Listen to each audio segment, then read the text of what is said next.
नमस्कार, आपका स्वागत है। दोस्तों, वास्तुशास्त्र के अनुसार इन 5 कारणों से घर में धन नहीं टिकता है। पैसे का खर्च बढ़ता है, घर में धन को आवक नहीं होती है।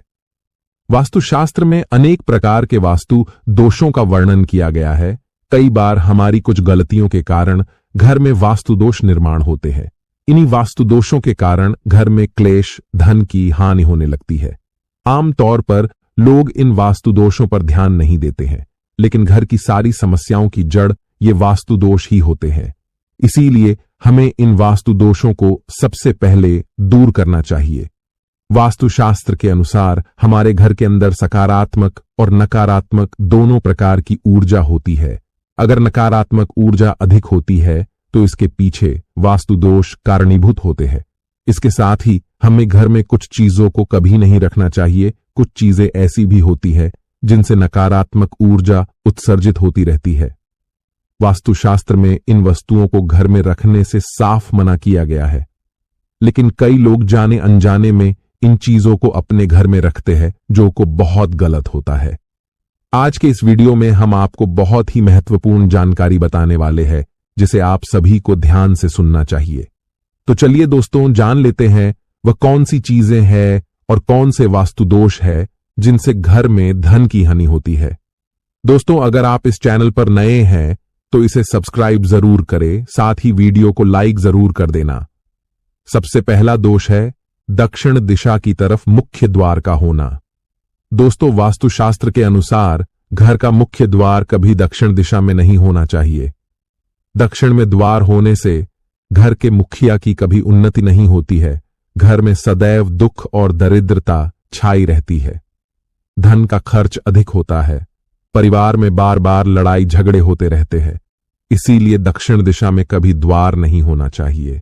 दूसरा वास्तु दोष होता है मुख्य द्वार पर पेड़ की छाया पड़ना। अगर आपके मुख्य द्वार पर किसी वृक्ष की छाया पड़ती है तो इससे छाया वेद का निर्माण होता है, और छाया वेद को वास्तुशास्त्र में बहुत ही हानिकारक माना जाता है। द्वारवेद के कारण घर में हमेशा पैसे की तंगी बनी रहती है। इसीलिए घर के सामने कभी कोई पेड़ नहीं होना चाहिए, और कभी किसी पेड़ की छाया भी घर पर नहीं पड़नी चाहिए। साथ ही अगर घर के सामने कोई बिजली का खंभा होता है तो भी यह द्वार वेद निर्माण करता है। इससे भी धन की हानि होती है। मुख्य द्वार के सामने पानी की टंकी कभी नहीं रखनी चाहिए। पानी की टंकी से भी द्वार वेद निर्माण होता है। मुख्य द्वार के सामने गंदा पानी फैला हुआ नहीं होना चाहिए। जानवरों को बांधने के लिए कोई खूंटी भी मुख्य द्वार के सामने नहीं होनी चाहिए। तीसरा दोष है जल से जुड़ा वास्तु दोष। वास्तुशास्त्र के अनुसार नल से लगातार टपकता पानी धन के नाश का कारण होता है। अगर आपके घर का कोई नल खराब है जिससे लगातार पानी टपकता है तो उसे जल्दी ठीक करवा लें, क्योंकि वास्तुशास्त्र में इसे सबसे बड़ा दोष माना गया है। चौथा वास्तु दोष निर्माण होता है दरारों के कारण।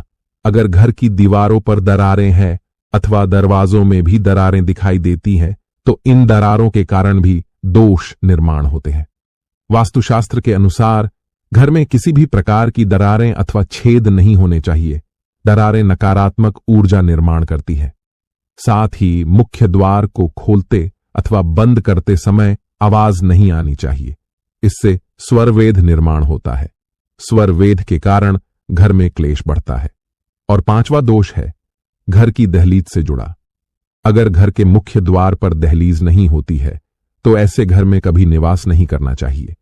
दहलीज के बिना मुख्य द्वार अधूरा होता है। दहलीज घर की रक्षा रेखा होती है। किसी भी प्रकार की नकारात्मक शक्ति इस दहलीज को पार नहीं कर सकती, क्योंकि दहलीज पर शुभ चिन्ह बनाए जाते हैं। दहलीज के बिना घर असुरक्षित होता है। ऐसे घर में सदैव नकारात्मक शक्तियों का वास होता है। तो दोस्तों, इस प्रकार से वास्तुशास्त्र में इन 5 कारणों के बारे में बताया गया है जिससे घर में धन का नाश होता है। उम्मीद है आपको यह जानकारी अच्छी लगी होगी। वीडियो को लाइक जरूर करें, साथ ही चैनल को सब्सक्राइब जरूर करें। आप सभी का धन्यवाद।